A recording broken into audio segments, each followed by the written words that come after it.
Here we go.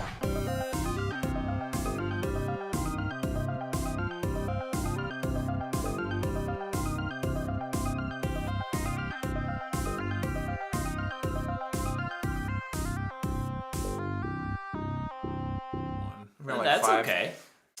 What's up, fanboys and fangirls? We're back! Oh. From a break. You peaked hard there. You know what they say, peak early and then just have a slow decline. He clipped. That's a thing, right? Clipped. I think so. Just ride the wave, baby. Just ride the wave. Slow wave down. That's no. right. Yeah, we're back. We took last week off for Thanksgiving. We never left. Oh, That is like one of my favorite sayings. Back like I never left. But it feels so good to be back. The weeks can go back to normal. I was very confused in my week because I had a 3-day weekend and then a 4-day weekend, and then we didn't do this. So you just could not. Saturday, I was like, "Oh man, I gotta go to work tomorrow." Nope, it was Sunday. That's like the best feeling in the world. It's a great feeling, but then Sunday just felt off. That's fair. It didn't feel right. I had 2 4-day weekends in a row. Oh. So like waking up this morning, I was like, actually going to bed last night was just I was just laying there and I was like, I've been playing so much Destiny late at night that my sleep schedule is super messed Right? up. So I'm laying in bed last night, just not falling asleep. I'm like, this is gonna suck tomorrow. dude, we had been getting off right around 1 every night. Last night, 1 o'clock hits and I'm like, I guess I'll fall asleep now. It's like, 6 a.m. is gonna come so early. See, and I took a 5-day weekend. Oh yeah, you were off today, huh? I was off today, and Nice. it was wonderful. And me and Tyler cried in jealousy. As you should have. You're in month end, I'm sure. Ah. And I'm just getting This shellacked at This work. week is gonna be awful. We have 3 closes at once this week, so it's gonna be really fun. I think between I spread out my vacation days because Nice. I haven't used like any vacation days this year. I wonder why. why. And so I've spread them out so that between now and like the first week of January, I only have 1 full week of work. Otherwise, it's like 4 or 3 day work weeks. And it's fantastic. It sounds nice. That's the way to do it. And you can just keep building it up in 2021. It looks like. Nothing's gonna change, baby. Anywho, I'm Luke. This is Mr. Tyler. I'm Tyler, and this is the beautiful Brett Eitzen who got some of his hairs cut. Some of my hair's cut. Yeah. So I need to do that. my what? I didn't do that. My wonderful wife, she graciously we got a little, a hair trimmer, and did my sides. Head nice. So now it feels very free. But she's not comfortable cutting the top, and I'm still not. I'll do it. I'm still not willing to go to a barber or a hair salon. What are you wanting to do to the top of it? Nothing. I just want to let it go, baby. Oh, okay. So, you said she wasn't comfortable cutting it. I was like, what do you? It is ridiculously long. That is super long. You should just do like the whole top knot thing. I absolutely can. I can put it in a ponytail or a bun really easy. I see some gray hairs. When are we shaving our heads, Britt? Well, I'm the old one, so there better be. I'll shave my head too. When are we shaving our heads? You don't want me to shave my head. I'll do it. I don't want to shave my own head, but if we all do it, let's do it. I'll do it. All in, in, baby. Let's do it for a cause. Charity or something. Let's do it for a cause. If we're gonna do it. Oh, so like Luke said, it has been a couple weeks. It has. We've survived Thanksgiving. I got stabbed 3 times in the shoulder. What? Over the 2 weeks we've been out. That's when that's right. for? You did have. I thought you had surgery. Tyler, tell us a little bit about what your last couple weeks have looked like, because they've been. So I had the two 4-day weekends in a row. I had shoulder surgery the first weekend on the Thursday before Thanksgiving. I had a torn labrum for the past 7 years ish. It finally got to the point where it was time to fix it. I had that done, and I've just been kind of recovering since then. Work sucks. Having one hand and kind of being slow at everything I do is frustrating. Luckily for me, you don't need 2 arms to watch movies or play video. Well, you need 2 arms to play video games, but I can do that. My hand. You've got a hand. My hand is free enough. So yeah, I've just been recovering, just kind of lounging. I'm going back to the gym tomorrow.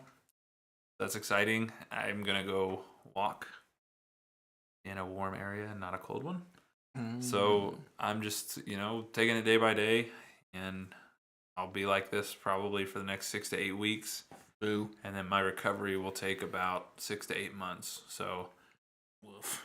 I had the old labrum fixed, and I would say this is probably the smoothest start to a recovery I've ever had. It's been pretty much pain-free, and I think most of the inflammation is out of it now, so that helps. So I'm a little more mobile than I was. Last week, if I'd have showed up, it would not have been good.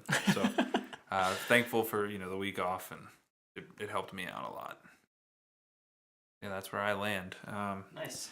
But in my downtime... what all did you do? I've been able to do quite a bit. So I finished Dragon Prince Season 2. Nice. I'm getting ready to start Season 3 probably tomorrow. You guys are absolutely right in saying that from Season 1, Season 1's really good. Season 2 is really, really good. It improves on everything that they build on in Season 1. The humor is better. The action gets better. I actually think there's a slight uptick in animation as well. I think it just looks just a little bit cleaner than it did in Season 1. Yeah. And I think part of what makes Season 2 better than Season 1 for me is the voice acting in Season 1 was kind of jarring to me. It's like, oh man, I got to get used to this. That jumped in Season 2, you don't even really notice it. And Zim is a thing, and he's great. Hilarious. So, yeah, I'm enjoying that. Watch The Mandalorian. I'm sure we'll all nerd about that at some point this evening. I spent some more time on Assassin's Creed. I took a few days off from playing that to play some Destiny with mostly Luke, but I played a little bit with Brett as well. And Lepke, who's probably in the comments somewhere or watching. I finished the first campaign of... The Aramis campaign. Yeah, the Aramis campaign of Beyond Light, and it was pretty good. I liked it. The final fight was a ton of fun. I can't wait to do that again or see Aramis again, but... What? Well, it's Destiny. You can replay everything. Oh, heck yeah. But no, then I came back to Assassin's Creed and taking a few days off of that and getting back on it, I'm reminded why I like that game so much. It's fantastic. I finished a book called 7.5 Deaths of Evelyn Hardcastle by Stuart Turton. It will be a movie, mark my words. It is really good. I rewatched Rogue One for the first time since theaters. And you and I talked about this. I didn't realize how much I actually enjoy that movie. It's actually pretty good. Yeah, it is. The first 2/3 of it are fine, I'd say. The third act is just amazing, and everything I think a Star Wars fan could want. It's awesome. And then my big thing that I've really been looking forward to, I started reading Ready Player 2. That came out last week, just before Thanksgiving. I was in the middle of reading another book, so I had to hurry up and finish that, which also turned out to be really good. But yeah, Ready Player 2 is in full swing. Ernest Cline is Ernest Cline. If you don't like the way he writes in the first one, you're probably not going to enjoy the second one. But if you enjoyed the first one, I think there's some enjoyment in the second one there, just because going back to that, I say world, even though it's our world in the future, I guess. He's created some really cool future tech that just he builds on, and he finally makes his protagonist have problems, which I think is a much needed addition to that story. Fun fact: it literally just picks up right where the first one ends. There's no gap. It ends. The first one ends and the second one starts. Okay. So much so, and this is so cool to me. There's 3 parts in the first book, chapter. I think it's chapter 1, chapter 2, chapter 3, or I can't remember what they use. But the opening prologue of the book is called Cutscene, and then the next part is part 4. Like it just keeps going. Oh, that's cool. So it's almost like one long book. Yeah. And I find that really, really cool. So they're gonna eventually release a omnibus version of both books together? Probably. I wouldn't be surprised. Will you get it? Yeah. Yeah, I would. Ready Player One's my favorite book. Just it's so much fun to read, and it's the book that got me to start reading again. So I kind of owe my new hobby to that.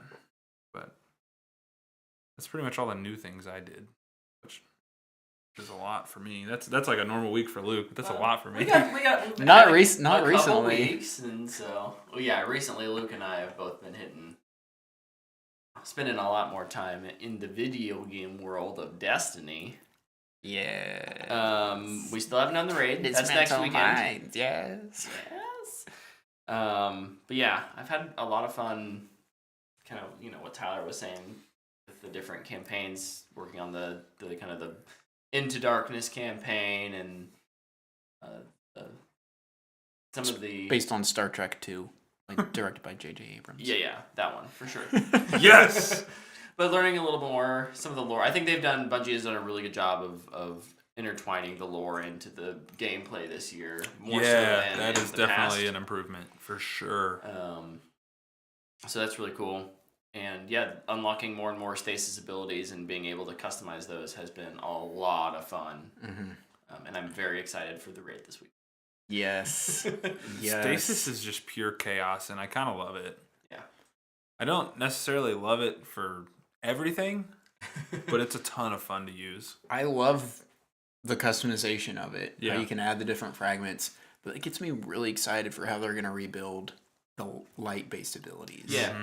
Yep. I think that the system that they're using for stasis is really solid and allows for way more interesting builds than kind of what they've done with the light versions. And so I'm really hoping come next year they kind of unlock those and restructure them. Heck, I wouldn't even. I mean, some people, and in the moment, I may complain. I'll say that now, but right now in my head, I'm like, I wouldn't mind, even if they just kind of like. The expansion is the Witch Queen, right? Mm-hmm. So what if she comes in and like somehow neuters all of our light powers, kills Traveler, and we have to learn to get them back through the darkness? Ooh. But we just have to reacquire them, and then we can build them out, versus just them being unlocked and available for use. I think there's a good way to, pad some time throughout the year. They're good at padding time. They are. Lots of grindy things to do. I would say the but this grindiness is not as bad. This season has not felt nearly as bad. I haven't even touched the seasonal content yet with the Wrathborn hunts. Like, I'm so busy every day doing all these other stuff that like I haven't even focused, and I should, because I'm sure that gives me powerful rewards. I've definitely done it, it's fun. It's cool because it's a public event and a private event with your fire team. Oh, that's which cool. Usually the seasonal stuff, at least in the last expansion with Shadowkeep, it was always public. Yeah, sometimes it was really annoying because you could there was nobody there. The Umbral stuff with no help was miserable. It was miserable. Yeah, I've been doing the grinding, going after all the exotics and the Triumph seals as much as I can. The exotic quests are really good this year. Mm-hmm. That Lament quest was so fun. I'm closing in on that. Pretty close, I think. So nice. I will play that with you. Yeah. That was so much fun. Closing in on it. And you got Cloud Strike. I got Cloud Strike. I was lucky enough to get that rather quickly. Yeah. Because that's a % drop. Mm-hmm. And I just did Empire hunts, did a couple of them at a time. If I got tired of it, didn't get it, I just go do something else. Yeah. Jump back in. Randomly got it. Me and another rando dude got it together. We started emote dancing, and the third guy with us didn't get it. Oh. Poor kid. So it's only in Empire hunts? Yeah. Mm-hmm. Okay. Yeah, and you can That's the sniper, it has right? it's what? It's a sniper. Yeah, It's a sniper, yeah. and if you kill somebody with precision, it shoots down a bolt of lightning onto the earth. Or if you hit like a big boss 3 times, it'll do a storm. Want that? Nope. I use it in Gambit. Oh, that's Gambit great. sucks, but I use it in Gambit because I can shoot one tiny little red bar in the face, and then all the other ones will just disappear. Oh, You that's just let your smart. friend go collect the motes and Yeah. dump them. And hopefully they put in 75 and don't die and lose any. You'll never get that. We're gonna have to coordinate if we want to get that. Is that a triumph again? Yeah. They redid it from the old one where it was 100, but Gambit's different now. So I hope Lepke get that. Nice. It is one of like the last two things I need to do to get the Dredgen. title. Yes, same. Dredge. I need to get a title. I need You to do like need to grind pick for one of one. those. Too bad Wayfarer isn't around anymore. Or what was the one I just got? Forerunner was super easy to get. Yeah. I need to. So part of the reason I didn't just sink a ton of time into Destiny, I was really trying to play some Assassin's Creed. Yeah, that's right. You were. Because I don't want to. I have a tendency to do this. Like I'll get really deep into a game and then I'll get hooked on something else and I'll never come back to it. Mm-hmm. So I'm like trying to be aware of that and get back to Assassin's Red Dead Creed. 2. I think everybody did that with Red Dead 2. Yes. But Well, that's what happens when you make an 100-hour long campaign. I did beat it though. Same, yes. So I beat it a year later, Yeah. which is what it's going to be like yeah, for your layoff Cyberpunk. was way more than mine. My layoff was like a month, and then I got back to Mhm. it. But you know, that's part of the problem. I need to just beat Assassin's Creed, and then I'll really be ready to dive straight in. You'll get there. Yep. So a couple other things I did. I watched the documentary "The Case Against Anan Syed," which is a documentary about the murder / trial of murder of oh shoot, Heyman Lee? No, that's not right. Oh, it's based on the podcast Serial. I don't know if you remember that. I like cereal. I've never listened to Serial. Serial, not yeah, fun. I haven't either. I've just never been interested. I'll watch Mindhunter. Man, I'm so bummed that's not getting more. Me too. Sorry, bro. I feel bad because I'm not Fincher's in the remembering. movie hitting it. I haven't seen Citizen Kane though, so I'm not gonna watch it. Oh yeah, it is Heyman Lee. Okay, I wasn't crazy. Way to question yourself. Me and Loser. Tyler having side conversations while Yeah, Brett we're does talking about- research. Other Yeah, so stuff. it's about her murder, and Anand Syed was the individual high schooler who eventually was accused and convicted of killing her. And it's a lot of it's about the the trial and the case, and did they look at the evidence right? I've been very much into, as you'll see as I continue to go down my weekly recap, into murder mystery things. Dude, you should read The 7.5 Deaths of Evelyn Hardcastle. It's what it is. Okay. It's really cool. We'll We'll talk about it offline. All right, sounds good. So that was like a 3 or 4 part documentary. That was like from 20. I think it came out in 2019, but was produced over like 2016 to 2019 maybe. Okay. Um, And what did you say you watched that on? HBO. Okay. Yeah, like almost all of these are HBO. Okay. I'm just on an HBO craze right now. Sorry. Nothing wrong with that. Although, Like usual, well, maybe HBO's talk- your home base. I know, right? Netflix has some movies coming out this month that I am Yeah. very excited for. Another document. This is just a movie documentary, so like 2 hours long. Crazy, Not Insane. Is about a lady who Is crazy, not insane.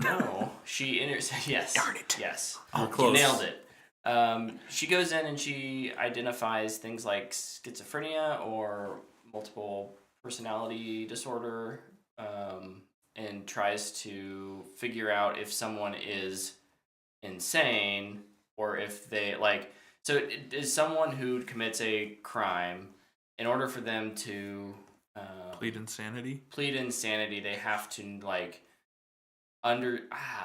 can't remember exactly what it was.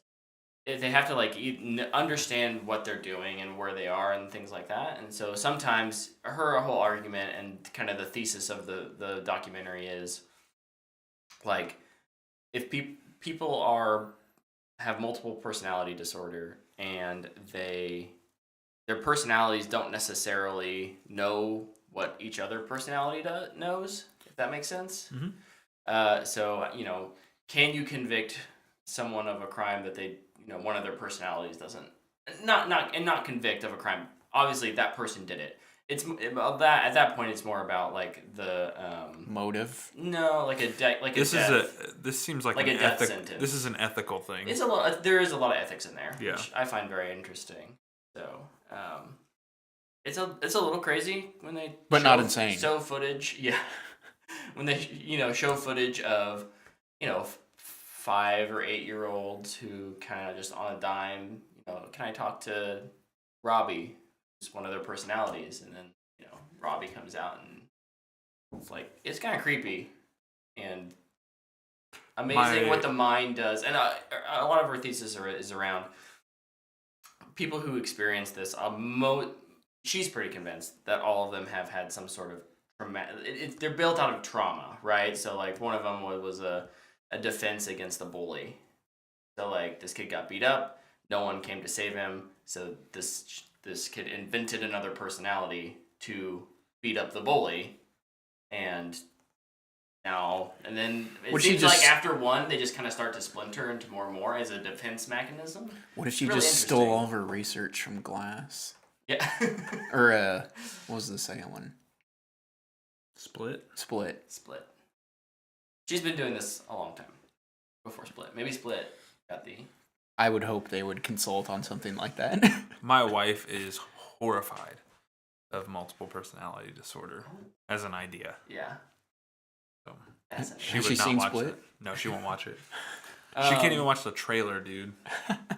The other show I've been watching is Murder on Middle Beach. Another HBO. That Crazy Non-Insane also on HBO. Murder on Middle Beach, also HBO. But this is a kid who's making a documentary about his mother's unsolved murder while he's in college, as a film project. Oh, that's really cool. It's very interesting because he's interviewing relatives. I feel bad saying cool, but no, you get what I'm saying. Absolutely. It's a fascinating look at how he interacts with his family, and his dad was always the main suspect, but his dad was super wealthy, and not that wealth necessarily buys you freedom, but I all know that money can get you places. So he's this is the first time I've had a conversation with my dad about this, and he's they're meeting at a bar, and so his camera crew's in the building next to them, pointing down, and he's wearing a wire. Oh. And he's interviewing his dad, there's some might have to check that one out. Yeah, that sounds awesome. That is not finished yet. There are 3 episodes out. I think it's a 4-part series, so another week of that. 1 hour format? Yep. Cool. Yeah, really, really, really well done, especially for someone who's in film school, making this very well produced. Do we know that it's true? Yes. Okay. Yep. True story. Wow. True story. What's that one called? Murder on Middle Beach. Middle Beach. Sounds awesome. I'm glad I asked that because I thought you said Myrtle Beach. South Carolina. The last thing I watched was on Disney Plus. It was the Lego Star Wars Holiday Special. It was amazing and joyful, and I won't say anything about it because it just is brilliant. Go watch it. I'll watch it closer to Christmas. Yeah, that's fair. Dana tried to get me to watch it this weekend. Yeah. And I was like, let's wait. It's super fun. Even if Claire doesn't understand a lot of the references, but she knows the characters well enough to just be oh, it's so funny. Plus, it's always goofy as Lego. Oh yeah, they take lots of fun. Gotta love that Lego humor. They make fun of themselves a lot. Oh, they make fun of Lego themselves stuff. So much in this. That's awesome. It's great. Yeah, so that's all I did, and watch Mandalorian. But yeah, I totally forgot to mention something I did. Oh, wait. Go for it. Go for it. Sure. Yeah, go. You sure? Yeah, go. I watched New Mutants. Oh my lord! You forgot again, dude. This is not a bit. I literally just keep forgetting about this movie. I watched it over the break, and I just can't. I don't know what it is. I think I'm just trying to put it away, and just let it be somewhere else. I'm trying to choose the right bear to feed. I think is more what I'm getting at. So I watched the New Mutants that has been completed and finally released after 4 years. I'll go with my pros first. My only pro is Anya Taylor-Joy, because I think she's a good actress, and she plays the only character that has any sort of interesting thing going on, in my opinion. My cons, it's a racist movie, and I forgot that until I watched another video earlier.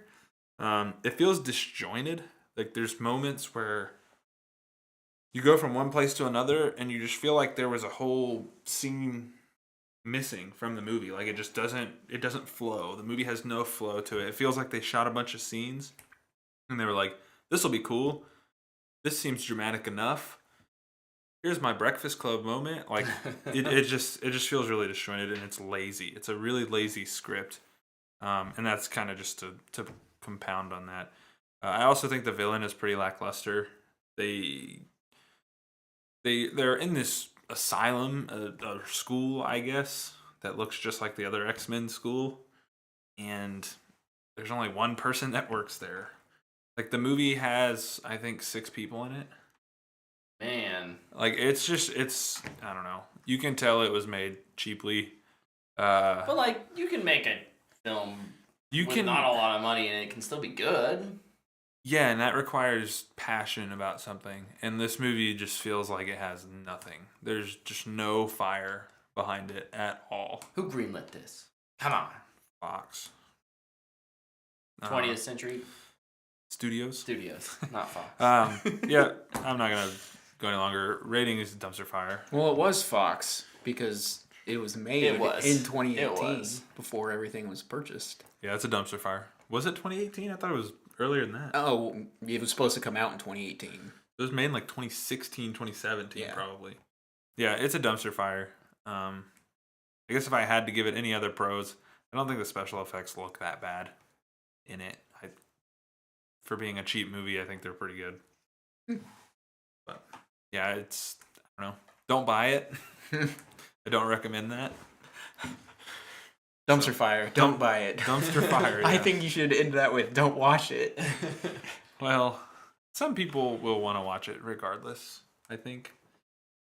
I know my wife's a huge X-Men fan, so I knew I was going to end up watching it at some point. And now we own every X-Men movie except that one. For now.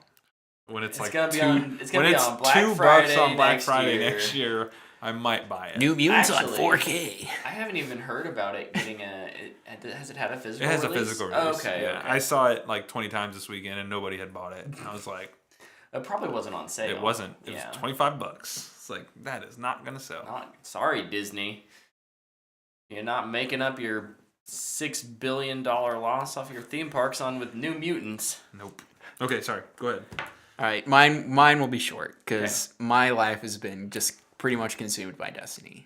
Yeah, it's what I've been doing.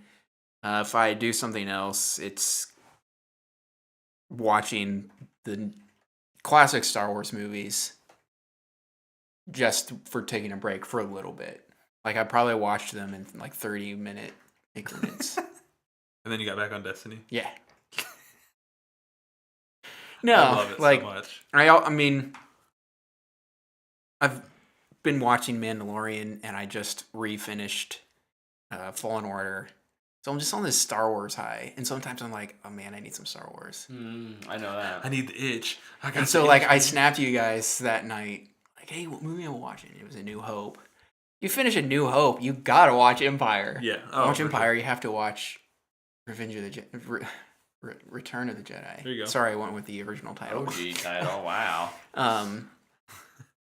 Weird flex. And then I was trying to figure out, should I watch all these or should I just go straight into the sequels? And I decided last night to watch Force Awakens. So next I have Last Jedi and then Rise of Skywalker. And I was talking with... Your 2 favorite movies in the Star Wars franchise. No, I've been kind of talking to you guys, and I did my Transformers rewatch a couple months back. Mm-hmm. And it's unfortunate that I have to compare it, but the sequel trilogy, I have to watch it, and I choose to watch it like I watch a Transformers movie now. I'm just gonna enjoy it. I love Star Wars. Why am I gonna let some just issue I have with a creative decision bring the movie down every time I watch it? There's some great moments in Last Jedi and Rise of Skywalker. Really good moments. So I'm just gonna enjoy it. I choose to like both of those movies. And I'm excited to watch The Last Jedi and Rise of Skywalker. In lieu of a Happy Thanksgiving tweet this year, I said something in a similar fashion. Because there was one of those things going around where, you have to get rid of one. Every single... and then everyone was just bashing... not even the Last Jedi wasn't an option. They were bashing Rise of Skywalker, and I was just like, just choose to like things. Every single Star Wars movie was trending. Yeah. At least on my Twitter. When Star Wars gets trending... It takes over. It explodes. And like the thing I was seeing was people were arguing what was better, Rogue One or Rise of Skywalker, and I was like, who's the best? The 5th best team or the 8th best team? Like, it's just a strange argument to be had. I felt like, but whatever. That's like arguing who's gonna win the NFC East. Yeah, like nobody really cares. Washington, Dallas. But yeah, so I'm excited to finish out the sequel trilogy again. And I haven't seen Rise of Skywalker since theaters. Me either. I haven't either. So it would be fun. I've started it twice, and then I couldn't get past I remember enjoying myself during that movie, except just going, ooh, a lot of times during it. Yeah, there's definitely a few of those moments. There's some 6 out of 10s on the E scale in there. Oh, yeah. But the other thing I did was I watched First Man. That is a fantastic movie. I don't feel like it gets enough credit. People bring up Damien Chazelle and they're like, oh, La La Land. And I think La La Land's his worst movie. I think that's fair. That's saying something, though, I think. Yeah. Whiplash is definitely his best movie. But I watched First Man, so what I do, I have to watch Apollo 11. I, too, watched a documentary. Watching those right next to each other, there's just no experience like it. It's part of my unofficial trilogy of First Man, Apollo 11, and now I'm going to also watch Apollo 13. You're watching it on like a good TV. Yeah. Welcome to 2020. With like a good sound, probably. Well, I assume better sound than what you had. I don't know. That's me. Well, no, I know you've got the sound bar, but surely his TV sound. I don't. No, I have a sound bar. Oh, you've been using the same sound bar. Okay, never mind. But better TV. Yes. I didn't even know that thing was supposed to be that color in this scene. Anything else, Luke? Mandalorian. You watched that Mando? Oh yeah, that Mando. So we didn't talk about episode 12. The Siege. We were gone. We took a break. We were off last week. Thoughts on the Siege? It was fine. I found that episode extremely frustrating. I guess it wasn't bad. I just thought it was extremely frustrating. Fine. Yeah, I think this season I'm noticing more, even more than last season. The filler episodes are so not necessary. Like I think in the first season, I felt like at least there were usually interesting characters or like. Because they were all new to us. Yeah, maybe that was it. It was all such an exploration of the Mandalorian character, even if it's not much. Like we'd take anything, and his interactions with the child. And now it's like, okay, we kind of know who those two are. And honestly, Pedro Pascal is not given much to work with, unfortunately. And that's where I feel like this season has struggled. This season is way more about here's a character from Star Wars that if you're really deep into Star Wars, you know about, and that you're going to get excited about that. But it really has nothing to do with his quests. Mm-hmm. He's been given like 3 quests and 4 episodes. None of them do anything about it. What drives me crazy, mainly in the first 4 episodes. Yeah. I didn't mind it in the first one. It's the first episode, But then every episode starts the exact same. Can you watch my baby? Go on mission. It's episode 2. Bad episode. just stuck on ice. Episode 3, watch my baby. Episode 4, watch my baby. Isn't in it the rest of the episode. It's like, why is this character here? I don't care about him anymore. Then episode 5 comes around. Yes, you learn a lot in that episode. Yep. And it was... This is definitely the episode that they wanted to make. They were like, ooh, what if we had this episode? And how do we get here? How do we get here? And it should have been episode 1, episode 3, episode 5. Yeah. That's all it should have been. Yes. Yeah, but then you would have had a 5-episode season, and we can't do that. It's 2 episodes. Well, they have 3 left. Are they going to do 3? They can add them on to the end. Yeah, I mean, it doesn't affect any timelines, really. That's so true. All of those episodes, 2 and 4, Really just happen. they just... Well, heck, honestly, up until episode 5, anything could happen in any order.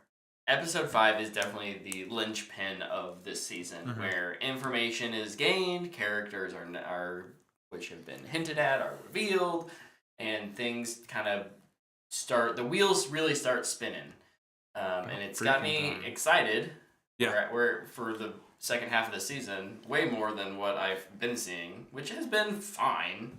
It's not been bad TV. It's just been uninteresting TV. Here's the problem, though, and this is just me being nervous for the moving forward. We got to that episode 5. It was awesome. We all were cheering. Probably, I watched it twice. Yeah. Super excited about it, right? And now I just feel like I have like this impending doom that episode 6 is just going to be a return to filler.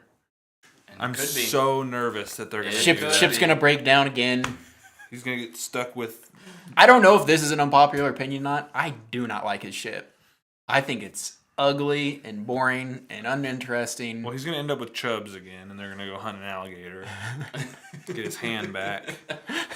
I don't know. And then kind of just on episode 4, why I found it frustrating, I thought they returned to form of Star Wars cliche of just having bad action. Oh. Like, we're standing 5 feet away from each other and we can't shoot each other. Episode 5, what do? We dead-eye 5 guys, and it's like, so what changed? Yeah. Are we not wearing a stormtrooper helmet now? Do we switch something out? I don't know. Like, it's just so annoying. I can't stand when they do that. I know our heroes are going to have plot armor. Yeah. I know they're not going to die. Just let them go waste some stormtroopers, move on. I don't need them to fake danger. Well, the great thing about Mando in general is that because he has the Beskar armor, is that like he can take shots. Yep. He does it. Everyone's just He takes like 40 shots in episode 3. He's like, is that? It's like Platoon. Before he does that.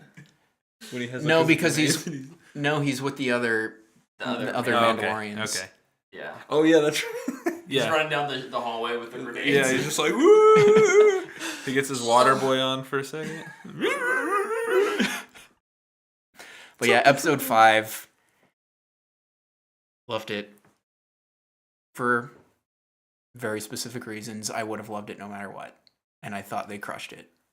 Yeah. I don't know if I should say or not. I feel like it's kind of out in the open.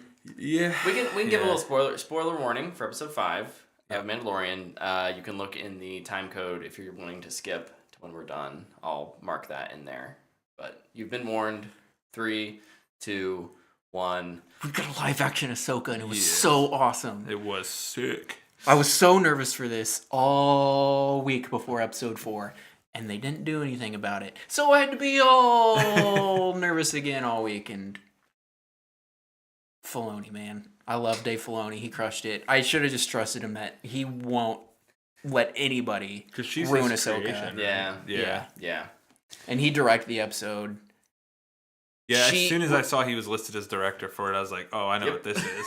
Yeah. I think because I think it was announced a long time ago that he was doing episode 5. Oh, it may have been. And I think it may have been you and I were talking about it. Like we saw, and we're like, well, I know what that's gonna be. Like we all kind of had this idea. It was, and I don't have the knowledge of the Clone Wars TV show and Rebels and all that stuff that you guys do.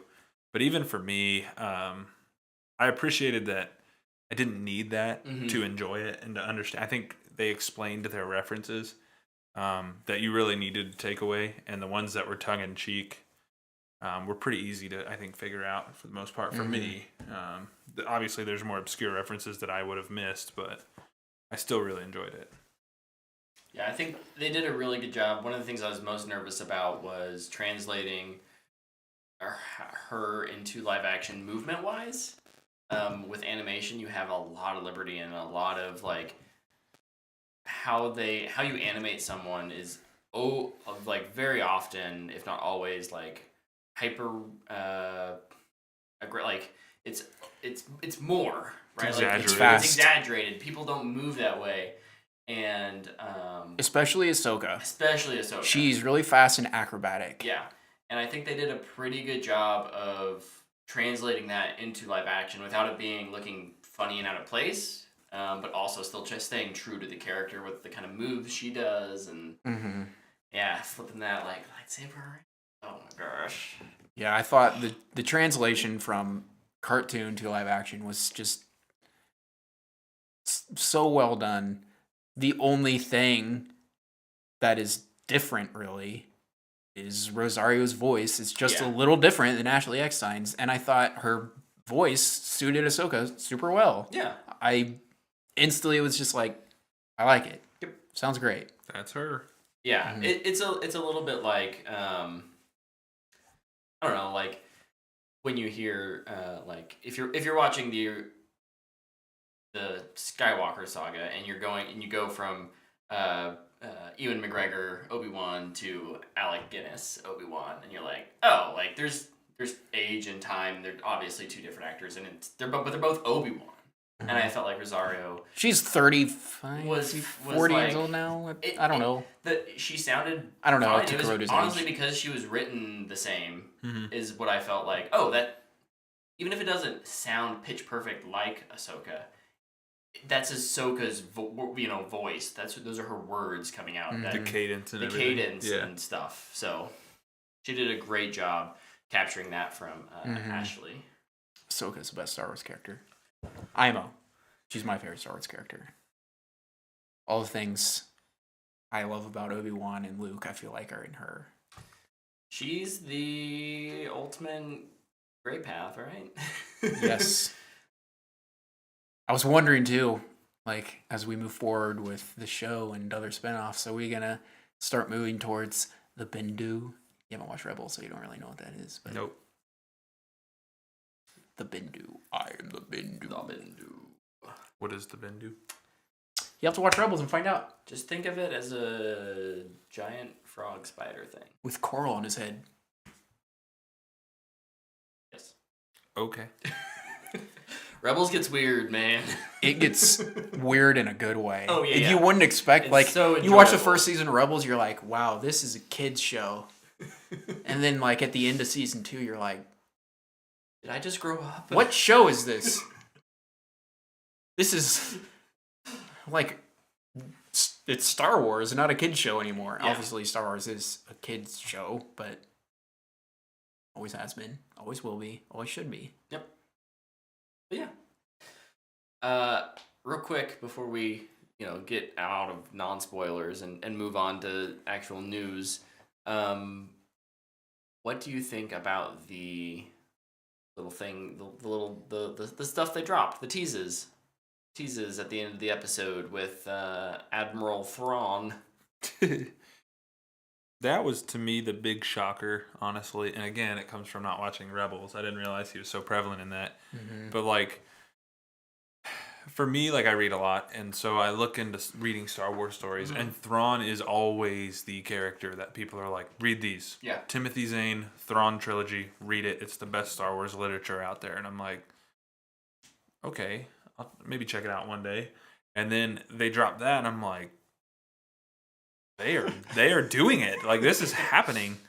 So I'm very curious to see what they do with his character, because I don't know where he is in his timeline at this point. I don't know anything about him, really. Luke, do you think this is going to be is that a teaser for this show, or are they floating a backdoor pilot idea? Yeah, exactly. A backdoor pilot, Ahsoka show with Thrawn. I don't know. And we kind of talked about this already. And I'm fine with either. Yeah. Mainly because Thrawn and the Rebels storyline is really, especially season 3, is connected to Rebels and the Mandalorians. I'm fine with it leading into a search for Thrawn kind of thing post Rebels show. But I always go back to Moff Gideon and the fact that he just does not seem like a big bad to me. Yeah. Also, he has a light cruiser. His ship is so small. That's not a villain ship. He's not. Moff Gideon's not the main villain. I think he's working for Thrawn. And I mean, it's Star Wars. Everything's connected. It might be a different show, but he's working for. He's working for somebody. That's kind of, for who? For Maul. Nobody told him. No, it is a joke about Solo. Oh, I forgot about that movie. Yeah, he missed it. You got it. I got it. It's okay. I choose to like it. Thanks, I like Solo. No, I'm just kidding. I'm kind of on that same wavelength where I think it would be interesting to see them tie in kind of that storyline into the Mandalorian storyline, but then I think we get away from what people like about them. I think there's a lot of people who like the every week is its own. It's a new adventure. Adventure thing. So they would have to change up it to be a more narrative, episodic structure, which I would be fine with because that's just what I like. I'm annoyed at the fact that how it's segmented this story. It starts to feel like a sitcom if we're doing a different story every week. Yeah. And So now I'm just picturing the Mandalorian with a laugh track. Yes. So my guess is that they may do that thing where it kind of comes back in a little bit, maybe at the end of the season, but I think they're pitching a backdoor pilot to make an Ahsoka show. An Ahsoka show, yeah. Which I would be thrilled with. Yeah. I think I think out of the two options, I'd rather have that. I would like to. You kind of mentioned like it's nice to see a Jedi again and to see lightsabers again. Hearing lightsabers ignite, especially those crisp white blades. And like I think the platform and being able to do a Jedi show would just be. It would be so much fun. Yeah. They could explore so much more that is unexplained in movies. Mm-hmm. I hope they do it, honestly. Whether it's Ahsoka or not, I hope they do some Jedi show that isn't a Jedi we already have a ton of history with. There's this freaking part in Rebels, and I'm not going to spoil it because it's freaking wild that they just have never really addressed. It's the stuff in... Yeah. Okay, yeah. No, I know what you're talking about. With Ahsoka and Vader, and I'm just like...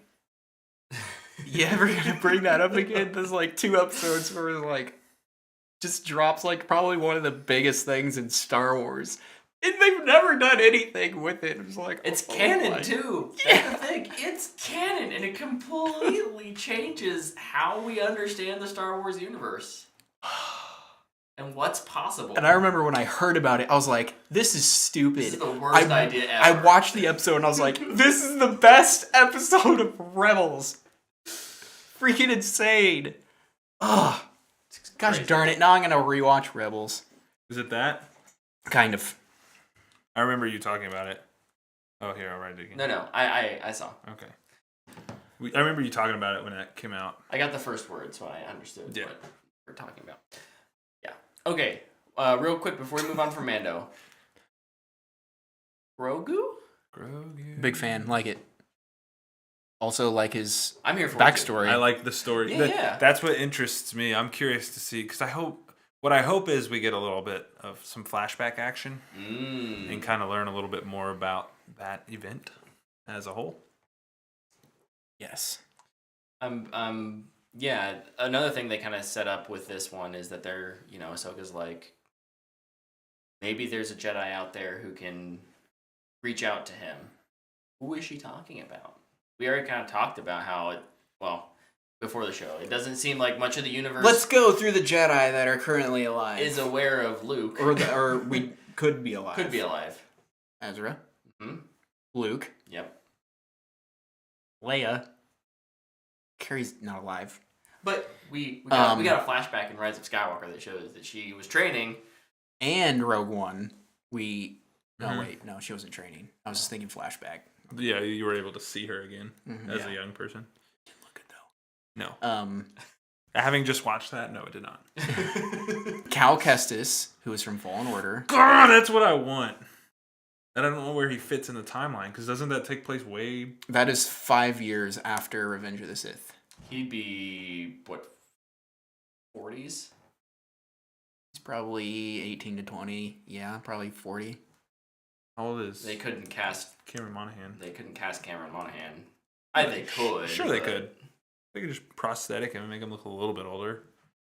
Give him a chopped limb, then everybody will be asking questions. What happens in Fallen Order 2? I don't think it will be him, though. I think they're trying to keep that kind of separate. Sure. And then the last one could be literally any Jedi who's died because they're Force ghosts. Yeah. Yeah. It's going to be Mace Windu. Listen, I've heard that Mace Windu was the one who saved him at the temple, and I'm just so against that. I just... Look, another Jedi's alive? The more we explore it, the more we have to just provide more Jedi who survived because of the necessity of storytelling. Otherwise, neglect becomes even more apparent, and you're like, wow, the Jedi really were the worst. Mm-hmm. No I Hope saved Grogu? Some kid that Anakin killed. Just a kid.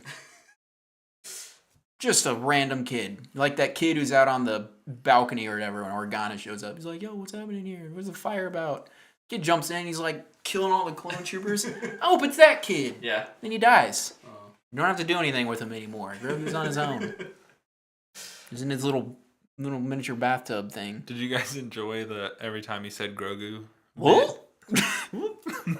Grogu, huh? What? It's like teaching a dog their name.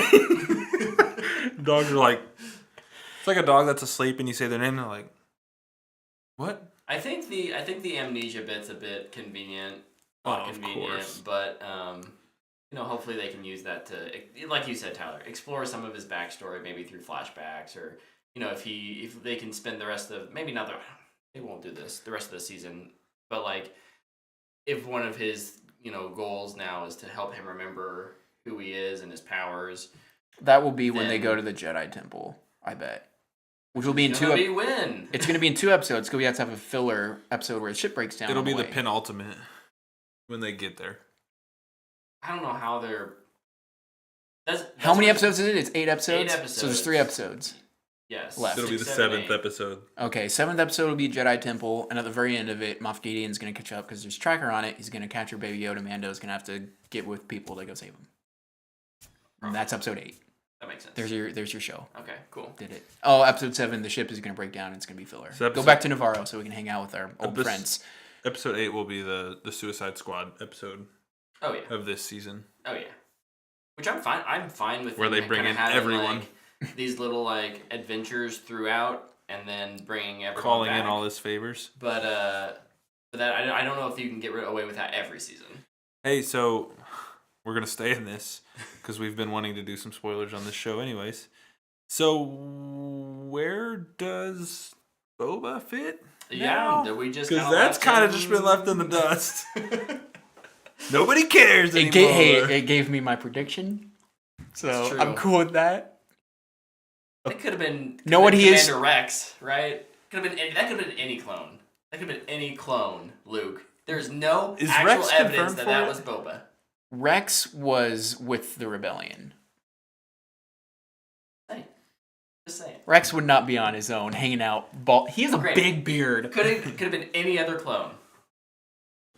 True, but I feel like they've been saying it's Boba. You're not wrong, but neither am I. I'm just ready for Timothy Oliphant to come back. I think They have a lot to tie up this Yes. season. the illusion that it Interesting was to see. Boba because of his armor. Mm-hmm. Oh, yeah, look, yeah, it's sure. the guy who played Django. He's all scarred up. Mhm. He looks kind of constipated and angry. Yep. They had a great opportunity to do something redeemable with Boba, and he's still one of the worst characters in Star Wars. Classic Boba. Congratulations. You got hit in the back and fell in a little hole and died. Or survived Mace now. Windu saved him too. Now Cad Bane came and saved him. Ooh. Oh my. I'm waiting for Cad Bane to show up now. Now that would be cool. Prediction for next year. Cad Bane, season 3 of Mandalorian. All right, we should move on. Actually, I'm going to write that down. And before we hit our news stories, I want to shout out Leroy in the chat. It's good to have you back, man. What's up, man? up? How about them Cowboys? Is he a Cowboys fan? He is a Cowboys fan. Ooh. Sorry. But also, thank you. It's all love. He knows it. The haircut feels very fresh. So, he said he liked my haircut. Luke, you didn't mention anything about your hair. Good, it's gross.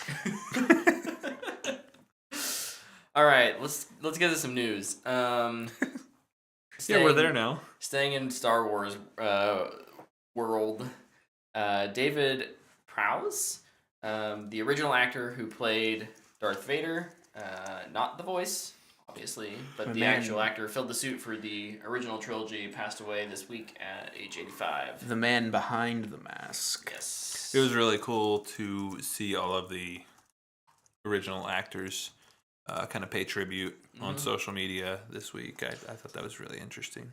The three that... Yeah. The Man, three that are it showing. is kind of crazy to think about, like, Yeah. how... Did you see the picture people were moving around of the people who have the died Force- who are the Force Force ghosts? That was sad. Yeah, it's a crazy realization. Because we've lost R2-D2,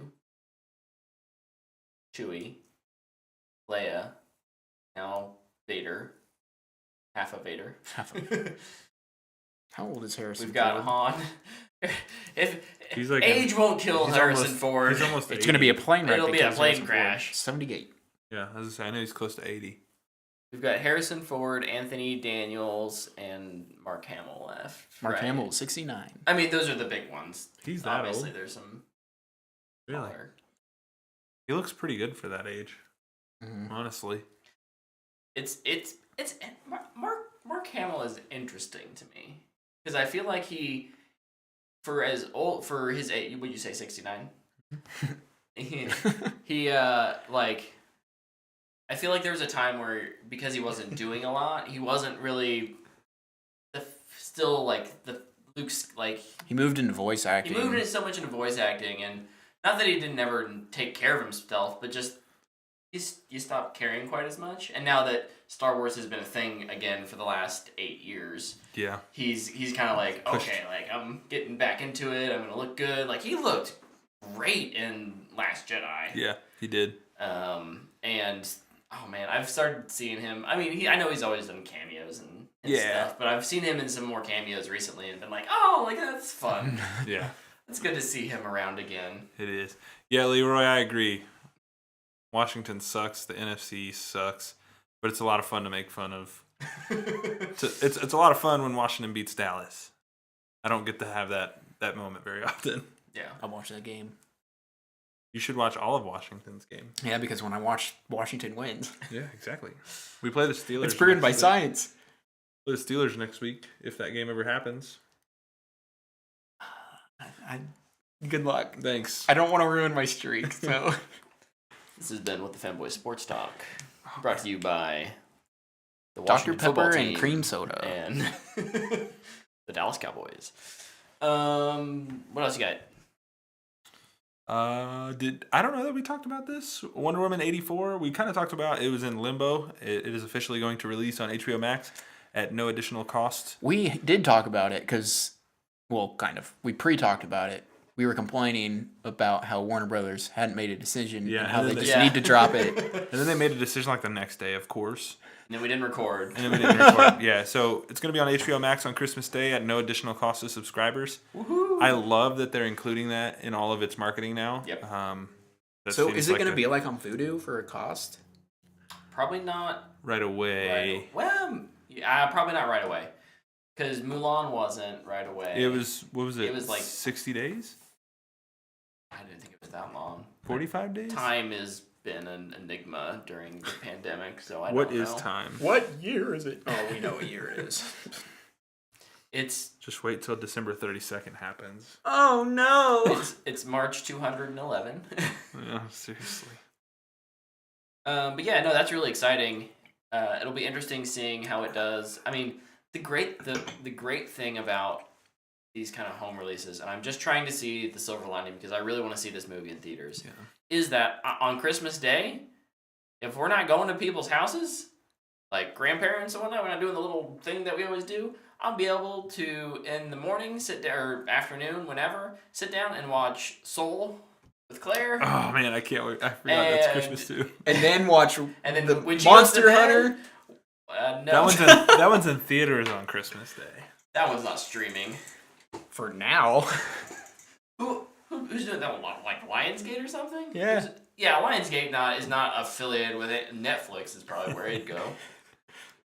That actually would probably be a solid option. So Oh, yeah, is it? probably. Yeah, it probably would. Yeah, But I'd watch it. On Netflix already has its December lineup Dude, locked in. you give me T.I. looking through a scope with a closed eye, I'm in. Man. I'm so in. Give me Greatest that. shot from that trailer. It's the first shot in the trailer. And it's the greatest. That's how probably the Stormtrooper shoot. No, they shoot through the nostrils of their mask because their eyes are probably down here. Okay, I don't know if it was one of you or Stephanie who showed me something. Sorry, we just keep talking about Star Wars because Star Wars is amazing. Mm-hmm. But there was a thing going around where it's like, imagine you're a Jedi who survives Order 66. You disguise yourself as a clone trooper or a stormtrooper and intentionally miss all your shots to help the rebels, and then end You up sent getting that to us, I think. I don't remember. being stationed on the Death Star and then it getting destroyed, and then you're on it. Yes! That's a better plot than some Star Wars content.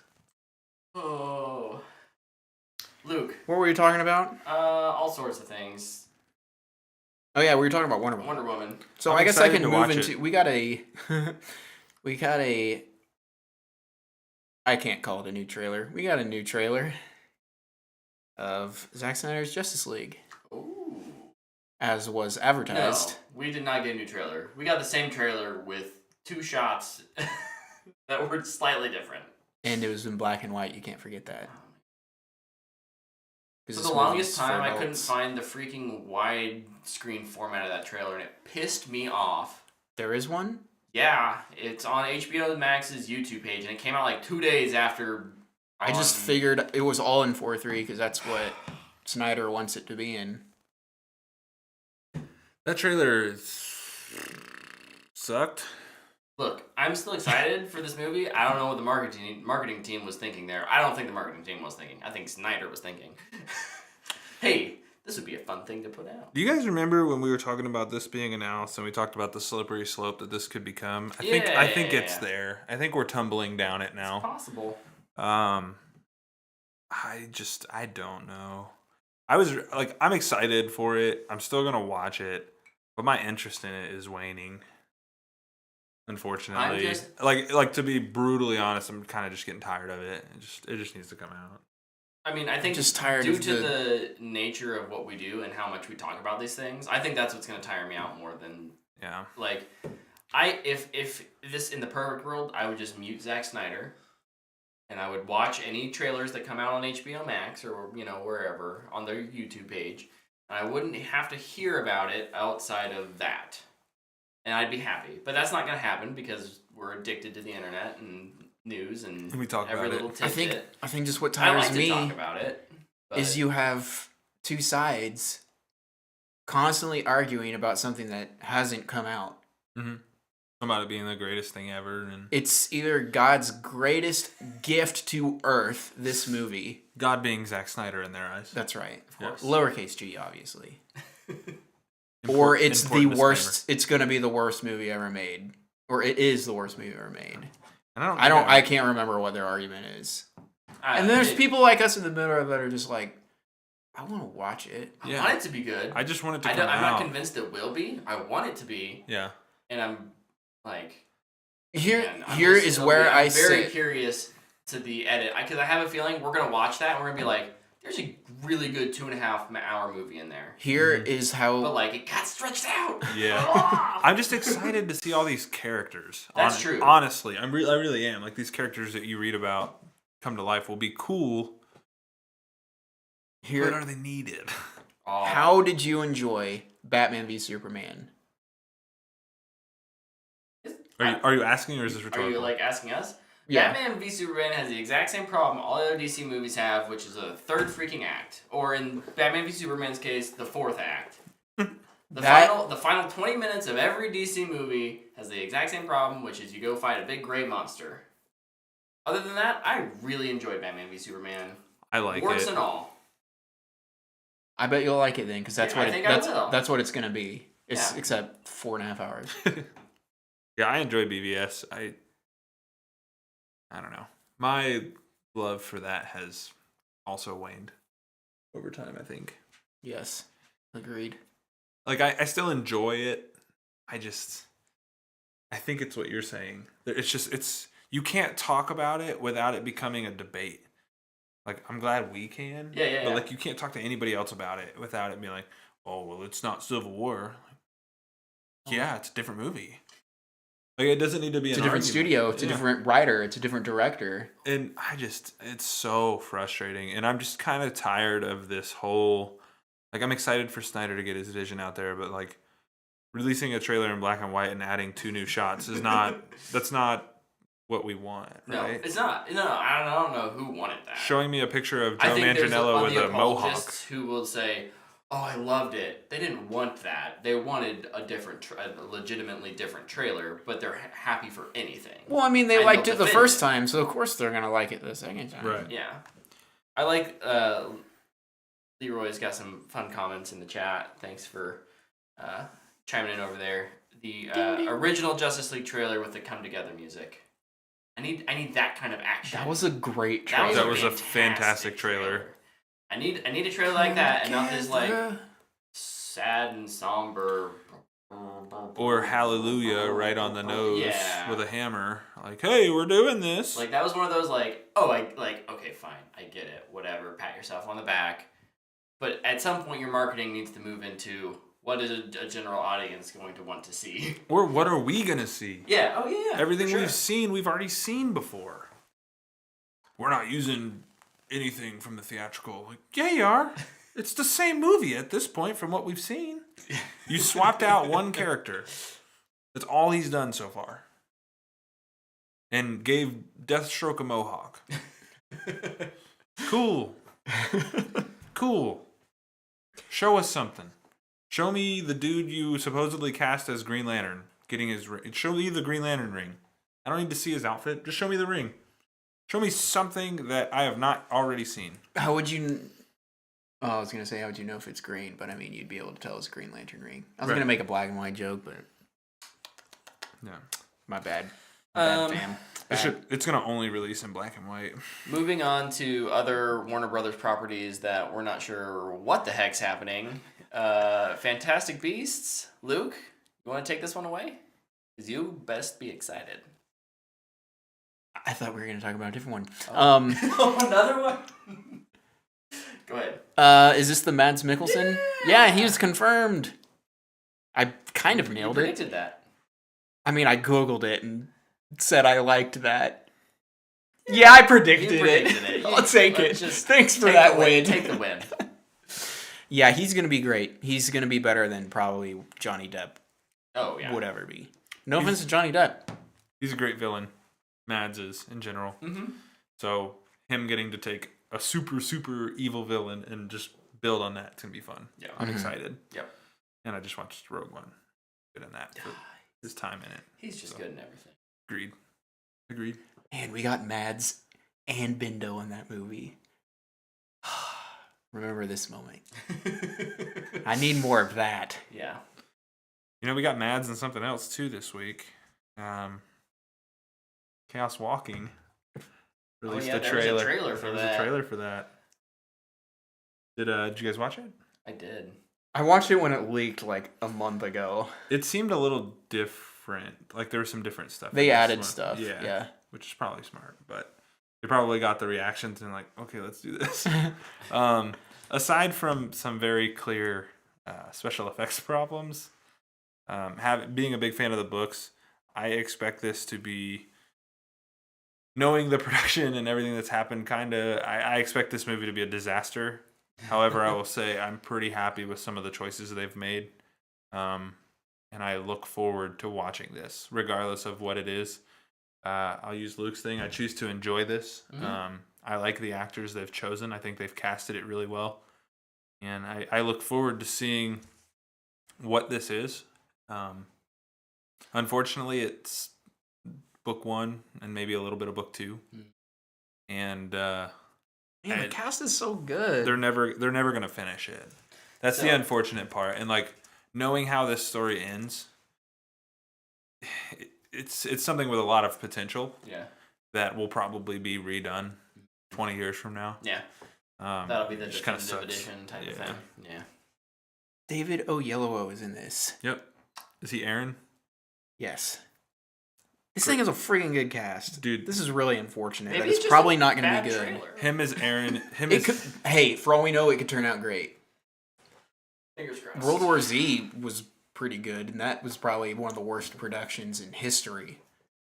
I won't call it a great movie, but I enjoyed it. It's up there with Tangled, probably. Yeah. Love Tangled. Yeah. No, I love Tangled. Aaron, Not as much of Moana now. Aaron is a villain. It's an awesome choice to have him be played. I like it. Mads is a villain.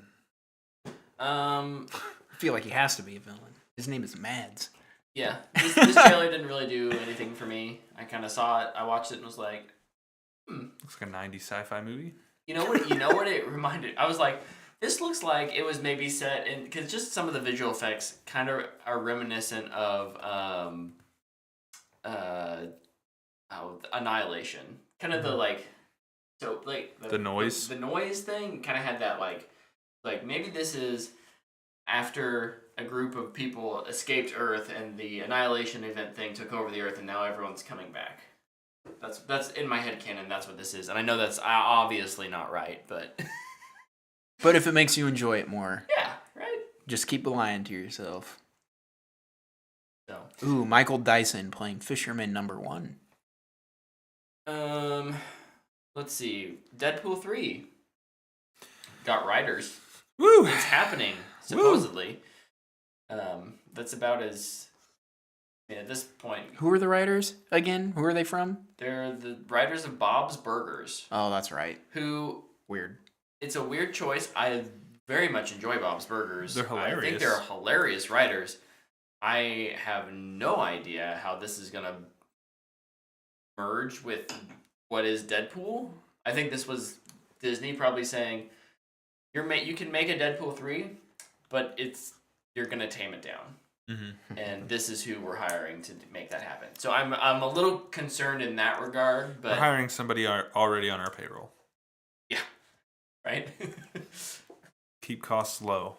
That's what they're gonna do. Yeah, but we'll see. And Ryan Reynolds will very much be a part of that writers' Oh room. yeah. It's not like he's What if losing Ryan really any creative Reynolds control. exit due to creative differences? Deadpool 3 is dead then. Yeah, that movie won't happen without him. Movie will not happen.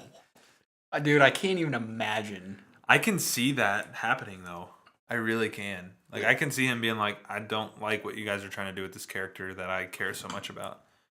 And then he's just like, I'm out. Like I'm not making your movie. Yeah. Like, if that happened, I'd be really interested to see what they do. Ryan Reynolds buys the rights of Deadpool from Disney.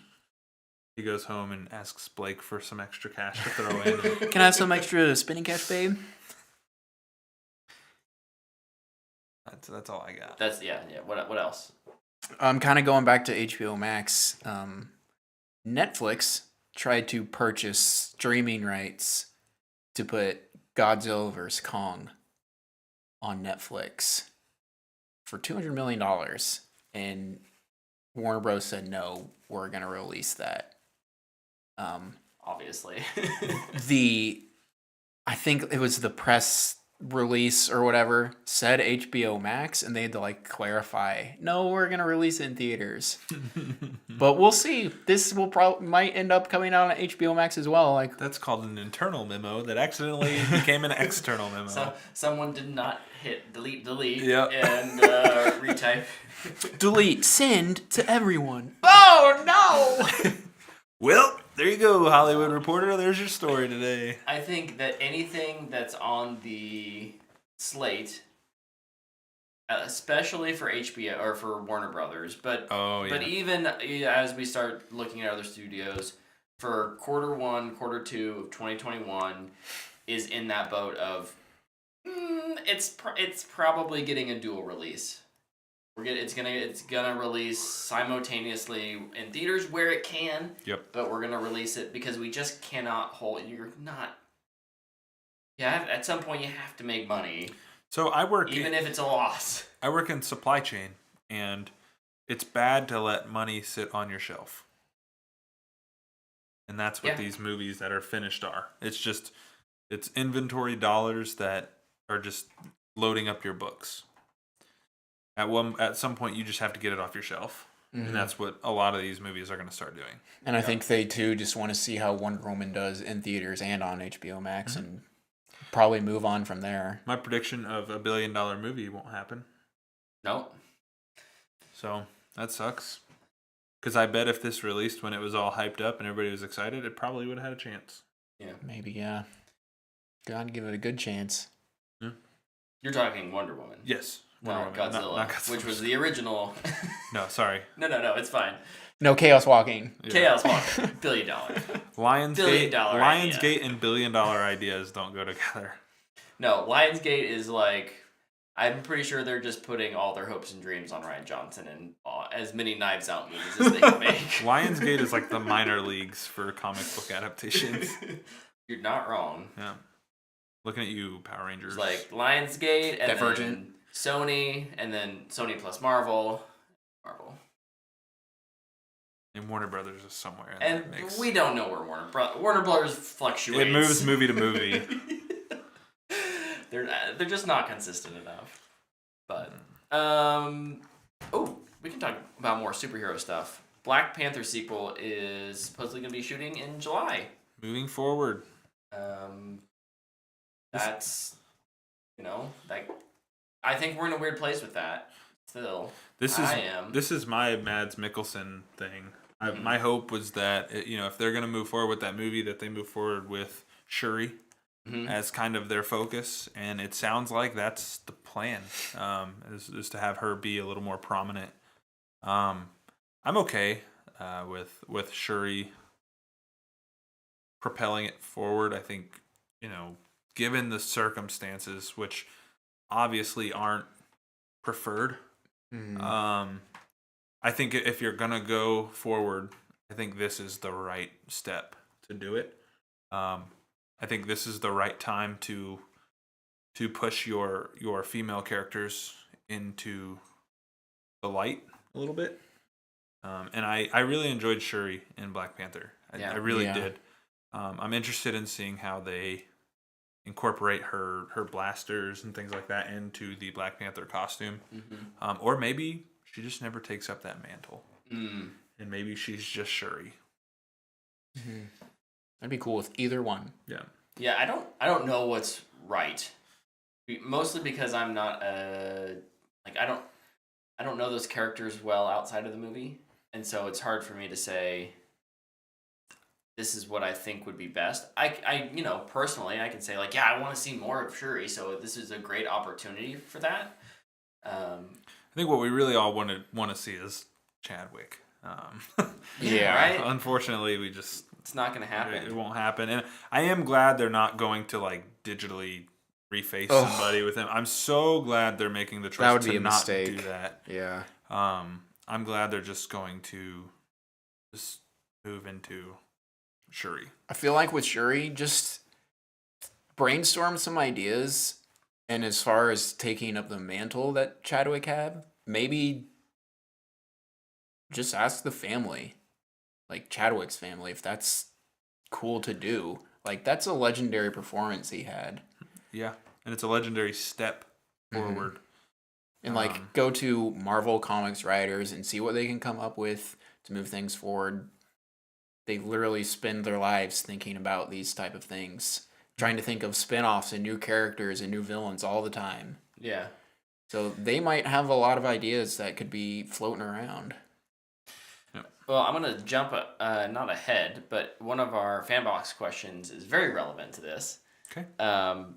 It's actually Leroy, who's over in the chat. My man. It says, do you think T'Challa should be recast? He does, because he thinks his story isn't over yet. It hurts to say that because of Chadwick passing. However, I can't imagine a movie with Shuri as Black Panther, which is kind of what we were talking about. Like, that's not the same character. You would have to be very clear that this is, you know, the Black Pantheress or just Shuri is not simply replacing that character. They are occupying another space that that character will never fill. But you know, in the one film we got with her so far, and even in I guess Endgame, she makes an appearance. She wasn't really characterized as a fighter or even as a ruler. She's a scientist, a kid, you know, someone who's kind of quick-witted and funny, and she was honestly a little more comedic relief. And I know that Leroy is obviously curious, and I'm kind of curious too. If you know, is there someone who could become Black Panther? I think without necessarily limiting, or like, we have this chance to make Shuri more. Can we do that and still have a Black Panther character? Someone come in and take that role, and just kind of pick up where Chadman was left off. I guess is what I'm trying to say. I'd say yes. You definitely can. Has there ever been an actor or actress who died who had been replaced in a sequel? Crow. Are you talking main character? Main character. Well, if there's a main character, I can think of like Dumbledore. Yeah. In between. That's pretty 2 and big. 3. That is a big. It was big. Not a like time-consuming like role and Right. from end to start of end, but important character. But with Dumbledore, he has so much on.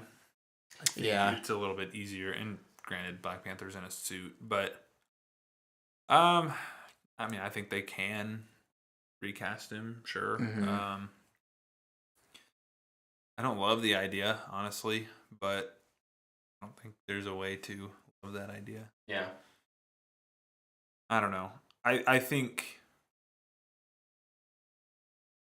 do think the story, there's more to that story. I think you kind of changed the way you tell it now.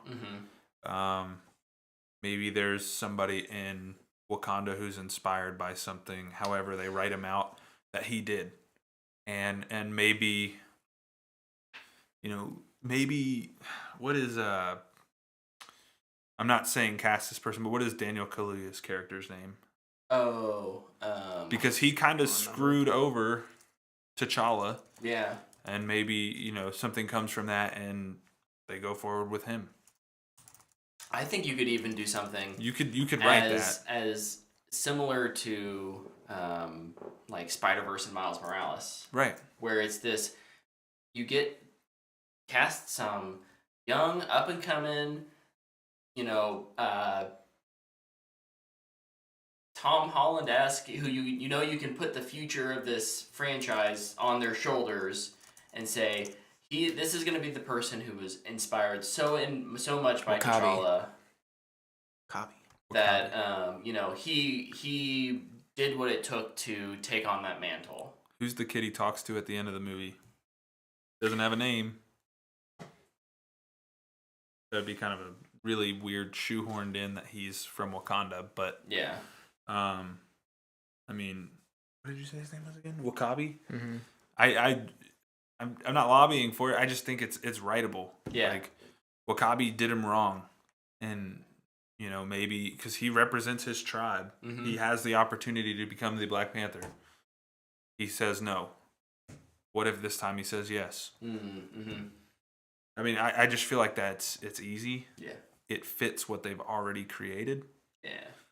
It eliminates some of that if you recast T'Challa. Mm-hmm. And that would be really jarring, I think, for a lot of people. Oh, for sure. And I think a lot of people would have a hard time with it, but it's doable. Mm-hmm. Over in the chat, Leroy says a multiverse T'Challa and have it be Michael B. Jordan. I just got chills. That'd be amazing. I'm down for Michael B. Jordan as anything. You could tell me that they could cast him as Bruce Wayne tomorrow, and I'd be excited. I'd like that dude for any role. Yeah, Michael B. Jordan's amazing. Also, I only know this because of, Thanksgiving. I didn't mention this earlier. We went to my parents. Mm-hmm. I know we traveled. We kind of isolated the week and a half beforehand. But my mom had the people. She gets people, and so they had the sexiest man alive edition. Michael B. Jordan, baby. Yeah. Yep. Attaboy. Well earned. Attaboy, Michael. I think that's a cool idea too. I'm gonna spitball another thing. If they did a multiverse T'Challa, I hope they show multiple. And one is a very, very old T'Challa, and it's Denzel. Because Denzel meant so much to Chadwick Boseman. Yeah, that'd be And cool. Denzel was very emotional when that movie got made. Yeah.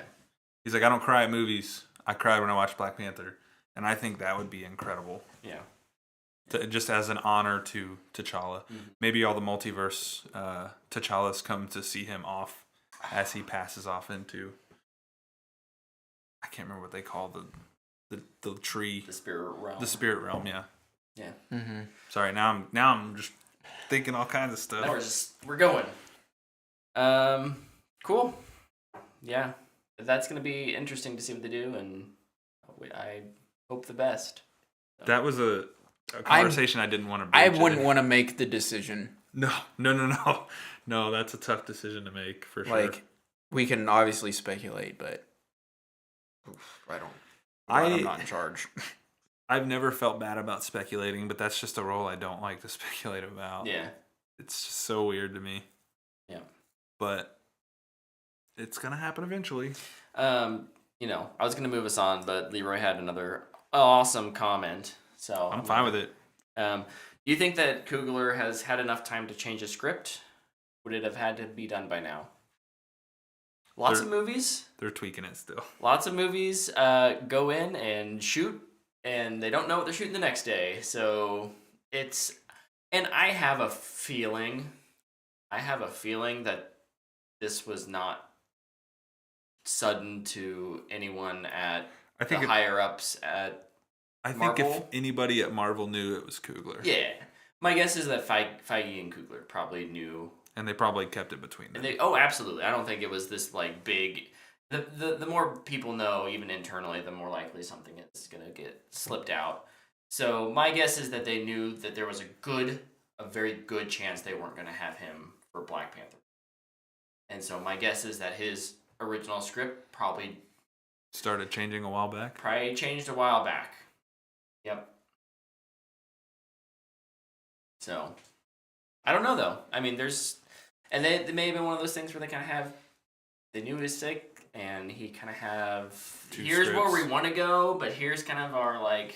This is more likely. And that's a morbid thought, but that's the business. As a business, you do need to prepare yourselves for that. What's I mean, script-wise, I mean, it really depends on the writer, director. Mm-hmm. Change the script every day almost. Yeah. Oh, yeah. Like, I know James Gunn will get on Twitter and be like, I write the movie until we're done. Yeah. Done shooting. Yep. So, I mean, it's different for. I'm sure Scorsese writes his, and he's like, "This is exactly what we're filming." Obviously, he says that with 10 F words. Yeah. But talked about that. Oh, he did. I watched a really interesting video on Mission Impossible and how Fallout there was not a script. They were writing the script day to day. Iron Man. And even once they finished shooting that movie, it still got like rearranged afterwards. How that all went together. And that's like an amazing movie. That is one of the best action movies in like the past 15 years, maybe. Yeah. So Iron Man 1 was the same way. Yep. They were just like, pages on the day. We're just shooting this. RDJ, just spitball something. I need a cheeseburger. Great line. Great line. Real quick, because we're already hitting an hour and a half here. And over in the gaming world, Cyberpunk 2077, it was delayed again. No, it's not. It's still coming. But it will allow you to forward your saves. So if you do not have a very coveted and hard to get Xbox Series X or Series S or a PS5, you can start playing that game on your PS4, Xbox One consoles, and then when you do get it, you'll be able to move that save forward with you, so you don't have to just wait until those consoles become available. Which you don't is have really to nice. play 86 more hours over again. Yeah, Good. Yeah, exactly. And then the other gaming news story I had was that Xbox Game Pass is getting preloading. So if Control ends up coming out tomorrow, or gets announced that it's coming out sometime in December, I'll be able to preload that. And can I just take my game back then finally? When that happens, you can have it back. Jeez Louise. I can't believe you haven't played that game. Why do you hate me, Brett? Is that how you feel about me for not playing Fallen Order? I think I played Control. Fallen Order. You did play Control, so I hate you half as much. Let the hate flow. Now I just need to finish Fallen Order, and you won't hate me at all. Yeah, Brett has started Fallen Order, but starting something means nothing. I started Fallen Order too. I probably played I'm on the third or fourth planet. So you're 10% into the game? It's a 20-hour game. You go all over the place. I'm on the planet with Forrest Whitaker. Kashyyyk? Yeah. Nice. Yeah, you're probably a third of through. It's not too bad. And then I got stuck falling through a floor. Classic. Yeah. It happens, especially in that game. Do you have other news stories? I've got a couple stories. Yeah, go for it. Video game world, James Bond video game is happening for my eye. And that is a fantastic choice for a studio. This should have been one of the freaking things we proposed. We had just talked about how there should be a James Bond video game a month ago or something. Yeah. Here we are again. Are we the oracles? Are we impressed junk? Are we scoopers now? Maybe. Maybe we need to have another fake prediction thing. I'm down. Except take it a little more seriously because we might be doing something good here. No, I think this is the perfect pairing for what... Have you guys played Hitman? No, Nope. But I've always been impressed by what I see. This is perfect. I don't know that you could match any two properties up better. This is perfect. I cannot wait to see what they make. Yeah, that's awesome. I think it was a little I'm just excited for James Bond. Yeah, because we haven't had a good James Bond game in a while. Since GoldenEye. The original. Well, I mean, the remake is just GoldenEye, so I didn't play it. Did they remake it on GameCube? No, they remade it. They remade it for the Xbox. I think it was the 360 and the Wii. And the I think it was the PS3. Who Wii. made it? Was it Rare? Probably. I don't know. Yeah. I'm gonna look it up. Okay. Did you have yes? Two more. The Expanse renewed for 6th and final season. Pumped it got renewed for a 6th. Little sad it's going to be the final season because that show is incredible. But yeah, things do come to an end. I'm glad they're going to be able to have an ending to that story. It was. Was it? That is the best sci-fi show you can watch right now. The Expanse on Amazon Prime. And the last thing is the Daredevil rights are back at Marvel. Reboot it. Everybody's campaigning to save Daredevil. Nah, just reboot it. Do not save Daredevil. If that show gets moved to Disney Plus and isn't a TV mature show anymore, It's going to kill the tone. It's going to kill the vibe. It won't be the same, and it won't be good. Nope. It won't be as good. Do you think I say don't even reboot it. Just wait a bit. I'm gonna pose a question. Do you think they pull his character into the MCU at all? And it doesn't need to be Daredevil. It could just be Matt Murdock as like a cameo. I think they could do that. I think that'd be really cool. Yep. To be like, yeah, no, this character who is really beloved by a lot of fans is a part of this world. And then it's done. And then it's done. Yep. And that's okay. That's great. Just acknowledge it. Yeah. Because they've hinted at it. They need to just say, yep, he exists here. People will say we want more. People always want more. Yep. And then you sit on it for years and then you read it. Endgame literally had a joke about that. And then when you have Endgame Did Part we get 2, everyone? and you What, you wanted more? when Endgame Part 2 comes out, you can have him hopping across New York. What do you mean? Just real quick. What do you mean? What am I wearing? I'm wearing a giant sling. No, Eddie Bauer. Come Oh. on, man. What's wrong with Eddie Bauer? Nothing. I assume he's talking about your sling, but I'm just being a jerk. Oh, I was gonna say I think this is a nice jacket. Lepke over in the chat's asking what Tyler is wearing. It's a beautiful sling. Are we It's sure a- he's actually curious? It's a brag. or brag, just brag. Brig. It's a Just brag. Brig. It's Brig a slingshot too. slingshot. I need the tone of this question. Oh yeah. That could imply something completely different. Is it, hey, what are you wearing? Or is it, Hey, what are you wearing? what are you wearing? This is getting weird. I kind of love it. Yes. That's what we're here for. Not as weird as that episode in Rebels, though. That was whack! That was Dude, that was sick! I loved awesome. it! Brought it full circle. What were you talking I'm out of about? rank. I was talking about how they shouldn't save Daredevil. Any other news stories? Oh, there was the video game awards that we didn't talk We about. can save that. Let's save that for next week. Yeah. We'll talk about video game award nominations. Oh boy. Oh, the Creed 2 director is Yeah. in talks to direct the new Transformers movie. Just we, quick. We need more of them. Yes, we do, because they're great. Last night was sick. Are they continuation? Are they continuing? I imagine it would continue from Bumblebee. I told you that I watched Bumblebee, right? Uh-huh. Yeah.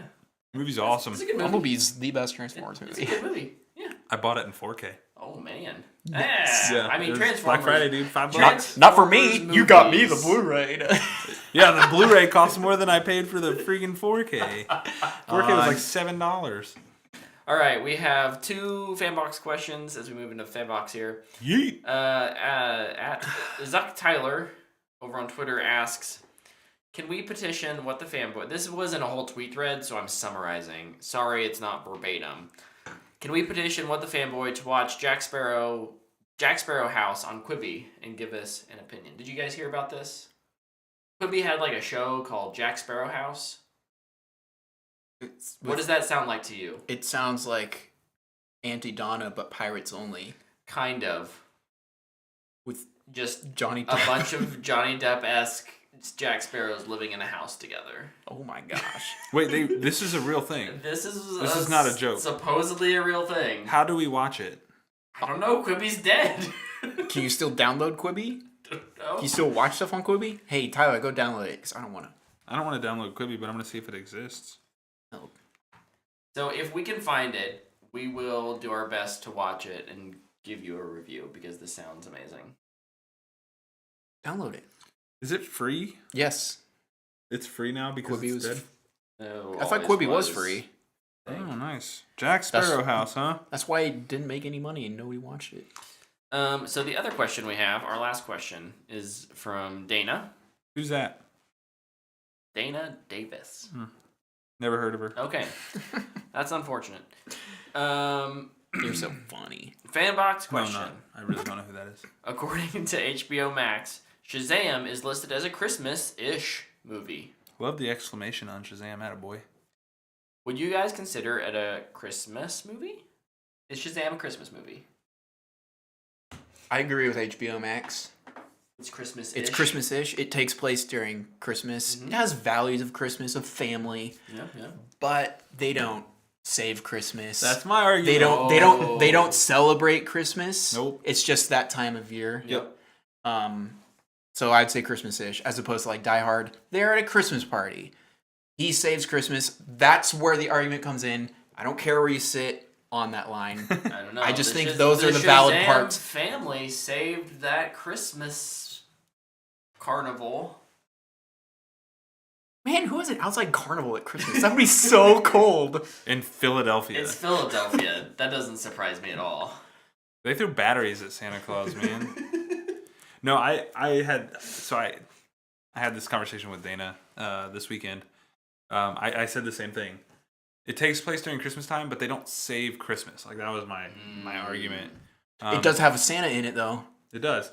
But she made a point that was interesting to me. While they have Shazam on Christmas-ish, they also have Die Hard on Christmas-ish. So they don't consider Die Hard a true Christmas movie, Right. it's just a Christmas-ish movie. Right. Interesting. I'm more okay with that. Die Hard to me is not a Christmas movie, but I know I'm the Grinch, bah humbug on. Oh, I love those the kind of Grinch. things. Bought that this weekend too. Which one? The Jim Carrey one. Good one. Did you guys ever watch the new Grinch? No. I like it a lot. You watch it? The new one? Mhm. No. I'll just watch the original. Have you guys seen that horrible, creepy-looking musical they're doing on TV? Yep. No, thank you. That That's looks a hard like- pass for me. That's scarier than Pennywise. Over in the chat, Horrifying. speaking of holiday-ish movies, Nick says, "Is Spider-Man a Thanksgiving movie?"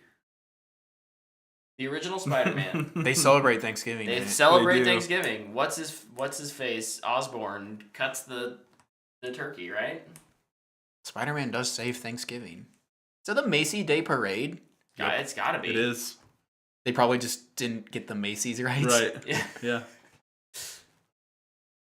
The Thanksgiving movie. This is what I was talking with you about Shazam. Shazam is a 49% Christmas movie. It doesn't cross over though into the majority, so it's not. I'd say 51% Spider-Man is the Thanksgiving movie. I'm in, baby. Let's do it. We need more Thanksgiving movies. That's right. Do it, Batman. Be a Thanksgiving movie. Move on from Halloween for once. No, Batman's isn't. A Halloween movie No. should be. Which one has the penguin?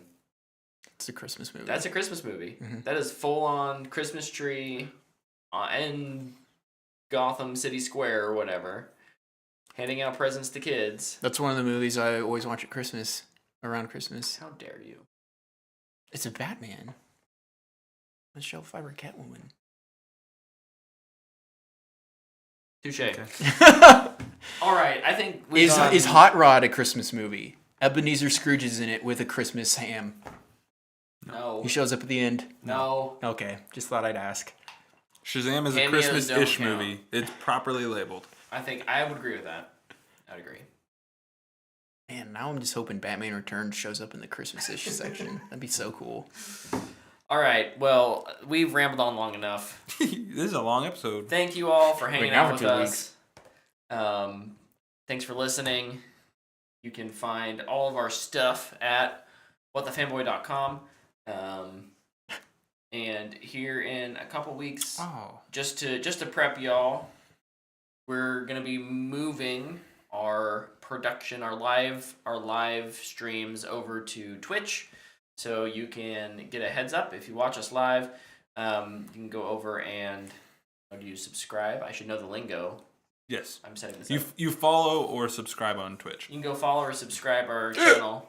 Sorry. What the Fanboy. That stuff's all getting updated here in the next week or so. And of course, we will still have stuff on YouTube. It just won't be live. So you can always find our stuff here, as well as on your podcast app. So, Woo. thank you, everybody, and we'll see you next week. Luke Scott, X-Wing's back, baby! props. Look at that bad boy. We're going. Goodbye. Oh, See ya.